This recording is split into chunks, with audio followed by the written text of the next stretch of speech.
The dishes are done, and the house has gone still, and you find yourself sitting with a feeling you cannot put a name to. A plan you were sure of last week looks smaller now. A dream last night felt more real than the room you woke in. You could tell yourself it is tiredness, or age, or nothing at all. But the sky did something rare 2 days ago, above the northern ice and the sea, and the oldest sky watchers who ever lived would tell you, this is exactly when it begins to show. Today is the 14th of August, and the eclipse closed only 2 days back. If the ground feels like it moved under an ordinary Friday, there is a reason for that, and the reason is not in your head. The day before yesterday, on the 12th of August, the moon slid across the face of the sun and held there. For a couple of minutes, the day went dark in the middle of the afternoon. The path of that darkness ran across the top of the world, over the Arctic and the frozen coast of eastern Greenland, down the western edge of Iceland, and it reached its fullness above the north of Spain, where a black sun hung ringed in a thin crown of white light as the day drew toward its end.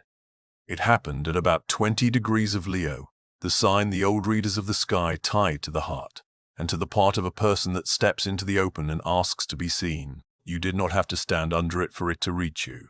Almost everyone who felt this eclipse was nowhere near that narrow band of shadow. They were at a kitchen sink or on a bus or lying awake at 2 in the morning wondering why sleep would not come. That is usually the way of it. The sky moves first, and days later the feeling arrives at your door like weather that began somewhere far off and only now blows in. And maybe that is the strangest part of this particular week. On the surface, nothing has changed. The kettle still boils and the same faces call. You carry the groceries in and fold the same laundry you always fold, the way you did last month and the month before. Yet underneath the ordinary hours, something has been turning over slowly, like a key finding a lock in the dark, and you keep catching the edge of it out of the corner of your eye. It is not loud, and it never announces itself. The feeling is more like a room you have lived in for years, moved a few inches to one side while you slept, so that everything is where it was and nothing feels the same. This one is not the ordinary run of eclipses, and the reason sits in the timing. 2 weeks ago, on the 27th of July, the 2 points the moon travels through, the points the old traditions call the nodes, crossed onto a new line of the sky, the long line that runs between Leo and Aquarius. They had not sat on that line for close to 20 years. This eclipse was the first to land on it. In the old way of reading the heavens, that carries weight. The first eclipse on a fresh line is a door coming open, not a door swinging shut. A door that opens does not empty a room all at once. It opens a crack. What you are living through this week, these first strange days, is the light coming through that crack for the first time. The chapter it begins will keep turning for the next year and a half through more eclipses along the same line of sky. But the first small movements, the ones you can feel in your own chest, arrive in the week that comes right after. Which is now? Which is you? Before you go any further, do one small thing. If you know your sun sign, leave it in a comment below. And if signs are not your language, type a single word instead, one honest word for how this past week has felt. Whether that word is tired, or restless, or lighter, or cracked wide open. There is no wrong word to leave, and you may be surprised how many strangers scrolling past will have left the same one. Here, then, is the first of the ways this eclipse may have already moved you. See if you can feel it before it takes a name. There was something you were sure of, a plan you had carried a long time, the place you always thought you would end up living, the shape you assumed the next few years would take, the thing you had wanted for so long you barely questioned it anymore.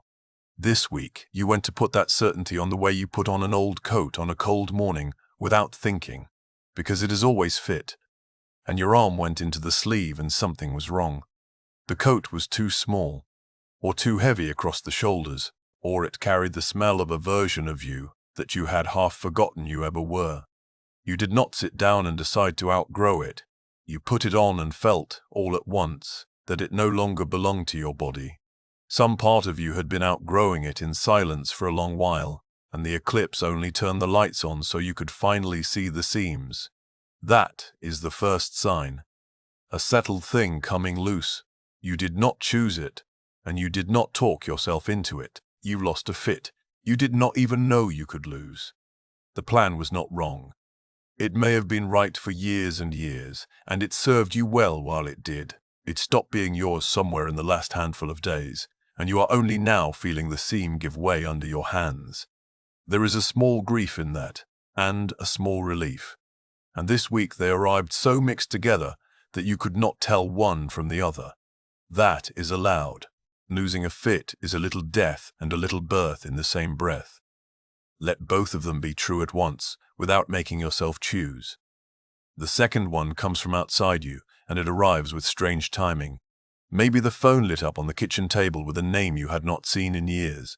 Or a letter came, an email you had long since stopped expecting, a message from an old chapter of your life that walked back into it as though no time had passed at all. There is a door you knocked on so long ago that you gave up knocking, and this week a hand may have opened it a crack from the other side.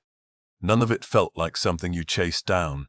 It had the shape of something turning on its own and moving toward you, at an hour you never would have picked, from a direction you were not even watching.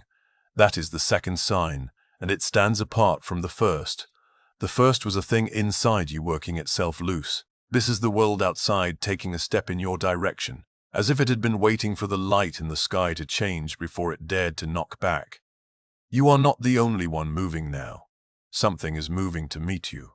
Old connections have their own weather, and this week the wind changed for one of yours. You may find yourself half afraid to answer it, in case answering makes it real. Answer it anyway, softly, and see what it came to say. The third sign is the one people feel in the body before the mind catches up, usually as a heat that climbs into the chest. There was a thing you had been holding back, a true thing. A yes you had been swallowing down for weeks, or a no you had been afraid to say out loud. And this week, maybe at the supper table over a cooling plate, maybe alone in the car at a red light, maybe in a message your thumb sent before the careful part of you could stop it.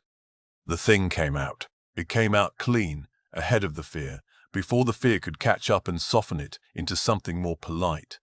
And afterward, you sat there a little stunned at yourself, because it did not sound like the tidy, managed version of you at all. It sounded like someone who had decided, all at once, to be seen.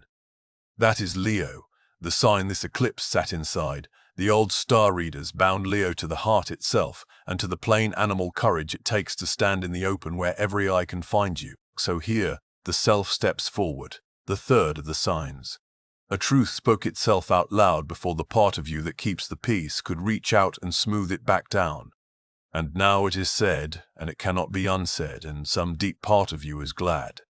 The heart does not always ask permission before it speaks.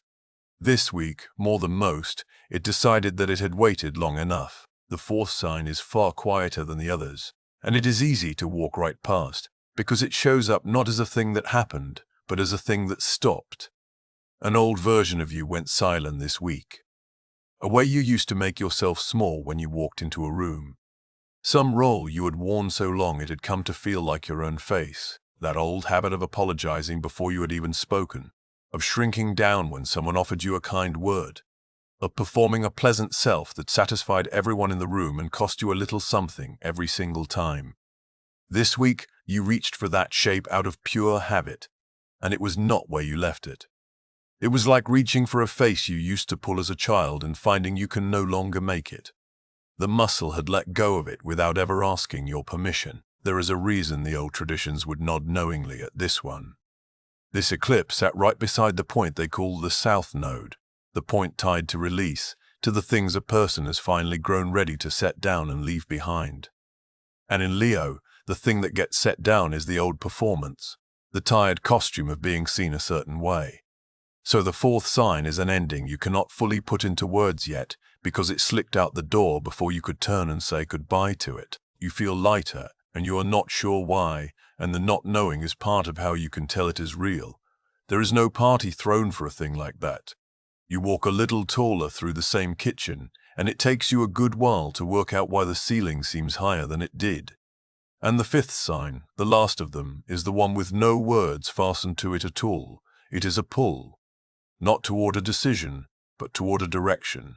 You're rinsing a cup at the sink, or walking out to the mailbox, or watching the evening light stretch long and gold across the floorboards, and something in you leans toward a place, or a certain kind of life, or a door you cannot yet see but can feel standing somewhere out ahead of you in the dark. No map comes with it. No plan yet. No name. No list of sensible steps. There is only the leaning, the way a plant on a windowsill turns its face toward a light it will never understand. It asks nothing of you yet. It only wants you to feel which way you are already bending. That is the fifth sign, and it is the newest living thing inside you.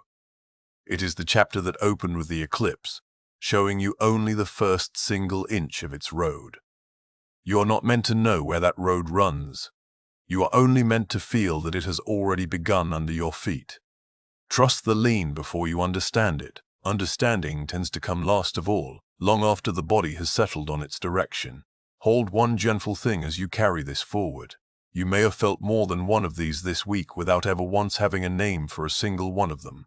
2 of them braided together, or 3, or all 5 moving under the surface of ordinary days while you went on making meals and answering messages and telling everyone who asked that you were doing just fine. That is not too much to have felt, and it is not too strange.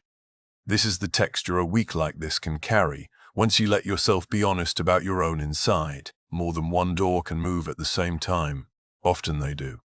There is one more turn in this particular week worth watching for, and it lands tomorrow, on the 15th of August. The small, quick planet Mercury, long tied by the old traditions to the mind and to words, draws level with Jupiter, the great wide planet they tied to luck and largeness and hope, and the 2 of them meet in Leo. In the old reading of the sky, that is a bright beat, a big thinking, wide-open beat, the kind of sky under which an idea arrives, a size too large for the room it finds you in, and instead of talking yourself back down to size, you let the thing stay big. So if some sweeping thought lands on you these next few days, some plan that feels a little too ambitious for the life you have at the moment, there is a reason it chose this week to arrive. You need not act on it. Let it be large for a few days. Then look and see whether it is still standing in front of you once the brightness passes. The ideas that survive the bright week are often the ones worth keeping. Write the big one down before it shrinks. In a day or 2 it may want to be smaller, and you will be glad you caught it while it still stood at its full size. Now, somewhere in the last few minutes, a smaller and more doubtful voice and you may have started up an argument. It is telling you that you are reading far too much into a plain, hard week, that everyone gets tired, that you are making shapes out of passing clouds. Let that voice have its say. Then hear this, as plainly as it can be said. The feeling you have been carrying since the eclipse is real. You are sensing something that is there. You are not imagining it. You are not unwell for feeling it. And you are not a foolish person for taking it seriously.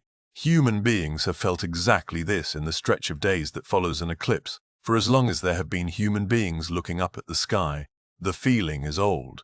It is far older than you would ever guess. And the fact that you cannot point at one single thing that visibly changed does not make the change any less true.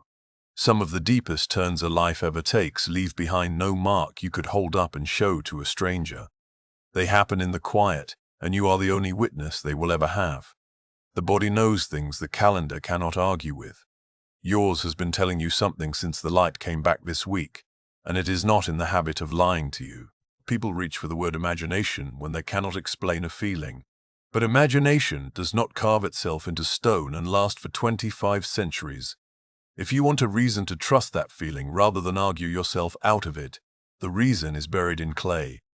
Thousands of years ago, in the flat country between 2 great rivers where the first cities on earth rose up out of the mud, there were people whose entire work was to watch the sky and write down faithfully what it did. They pressed their records into wet clay with the cut end of a reed, and let the clay bake hard in the sun, and some of that clay is still here.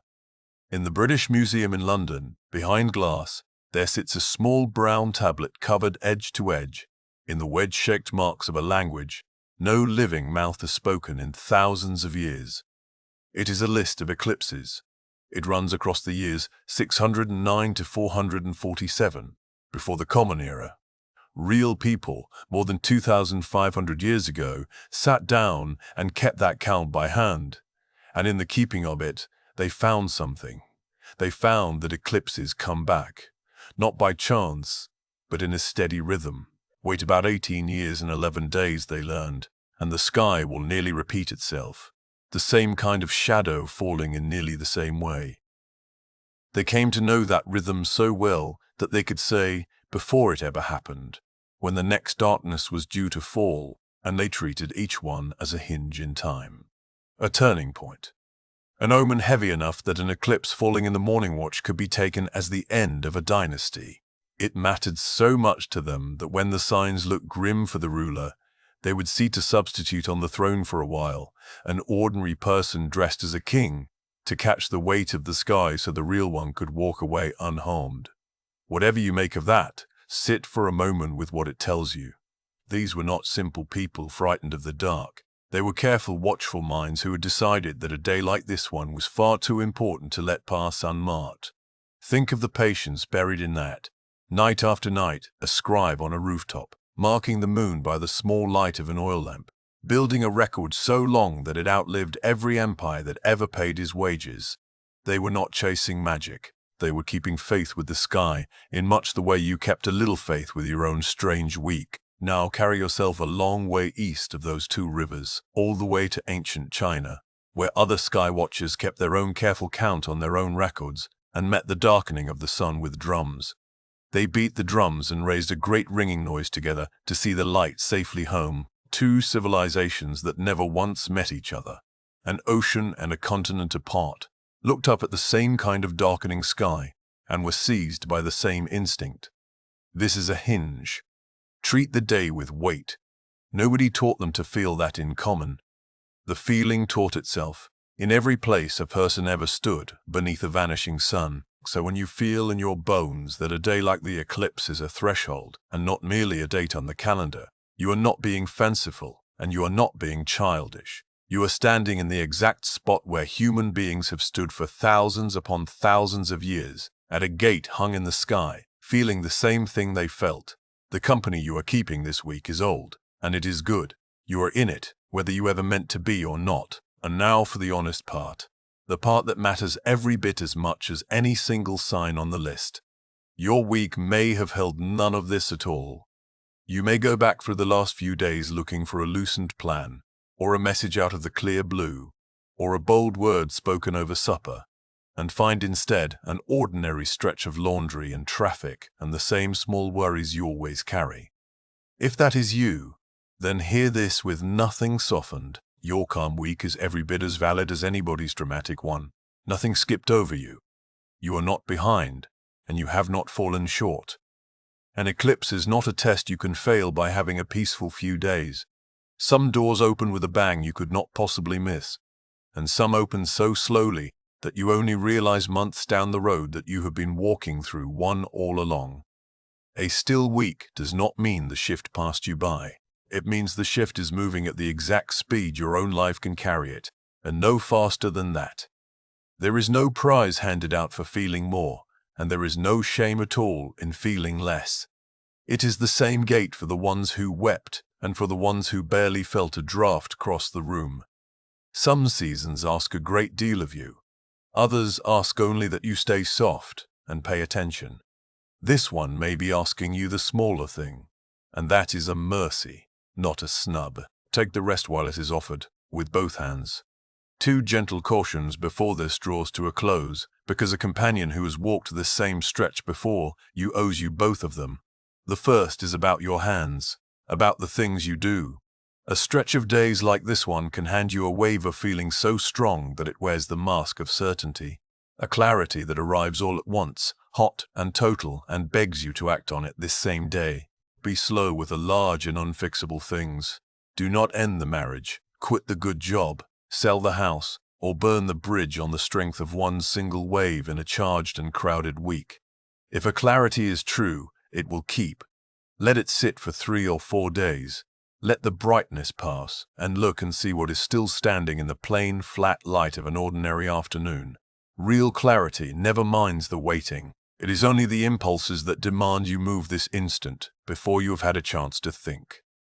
The eclipse did not come to rush you. Nothing worth keeping ever needed to be decided inside a single week. The second caution is about your body and your heart. If the heaviness you have been carrying is more than the light ache of a turning season, if it is a weight that will not lift, a flatness that stays and stays, a darkness that does not answer to rest or to time, then please treat that as real too. Reaching toward a trusted person or a doctor or someone trained and ready to help is not weakness. And it never once was. This is one of the bravest and most ordinary things a person can do. The sky is no substitute for a warm hand you can hold, and it would never ask to be. So where does all of this leave you? Here on the 14th of August, 2 days into the light coming through a door that swung open over the ice and the water. It leaves you in company.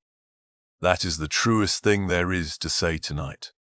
Whatever moved through your week is not a sign that you were singled out or chosen for something the rest of them were not. It is the ordinary weather of the days after an eclipse, felt at this same hour by more people than you will ever meet in a lifetime, most of them standing at their own sinks and their own dark windows, wondering the same quiet thing that you are wondering.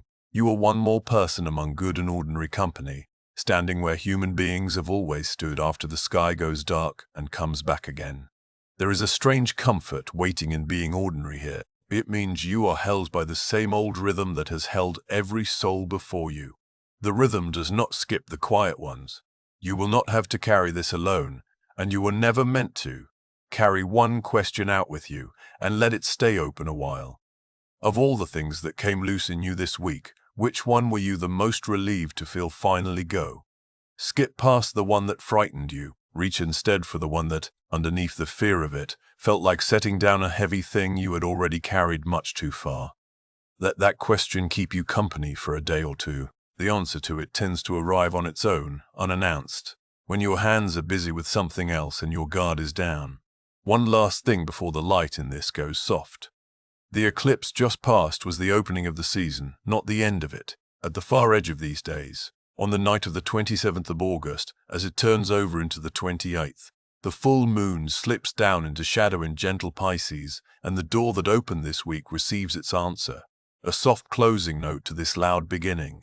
If you would like to walk that next stretch with company beside you, this is the place where it will be told. You are welcome to stay, to follow along, and to see this season through to its other side. For now the sky has done its part. The rest of it is yours, and there is no hurry in any of it. Breathe. The light always comes back. It came back over that same cold water, the way it has faithfully come back every time before, for everyone who ever stood exactly where you are standing now and waited in the dark for it. You do not have to earn the morning. It comes for the faithful and the doubtful alike, and it is already on its way to you now, and it will find you right where you are.